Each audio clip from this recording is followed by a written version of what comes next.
ഉമ്മ അത്രയും കരഞ്ഞ് കാണണമെന്ന് പറഞ്ഞാണ് ഉമ്മനെ എത്ര ദൂരം നീ അടുത്ത് വിളിച്ചു കൊടുക്കുന്നത്. അവൻ വന്നില്ല എന്നെ കാണാൻ. അതെ, നമുക്ക് ഈ പൊരുത്തമില്ലാത്ത കാശുണ്ടാവും. അതാണ് പഠിച്ചത് നമുക്കൊക്കെ ഇങ്ങനെ ഓരോ നമുക്ക് തരുന്നത്. നിന്നെ ഉമ്മാനെ ഒന്ന് കണ്ടിട്ട് പോകാന്നിട്ട് വന്നതാ. പുതിയ അടവായിട്ട് ഇറങ്ങിയതാവൂലേ? 2 മക്കളാണ് ഉമ്മയുടെ സ്വത്ത്, അല്ലാണ്ട് എനിക്ക് പണമല്ല മക്കളെ സ്വത്ത്. ഇത്രയും പൈസ എനിക്ക് എന്തിനാ? ഈ കാശ് കൊണ്ട് ഒരു വീട് വാങ്ങാൻ നോക്കാം. ആ വീട് ഒരു 3-4 വീട് എൻ്റെ അറിവിലുണ്ട് ഇപ്പോൾ. അമ്മ വായോ വായോ. എനിക്ക് ഈ വീട് ഇഷ്ടമായതാ.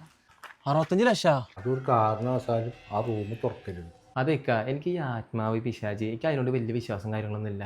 അതെ, 2 ദിവസം കഴിഞ്ഞാൽ ഞങ്ങളിവിടെ താമസം മാറാം.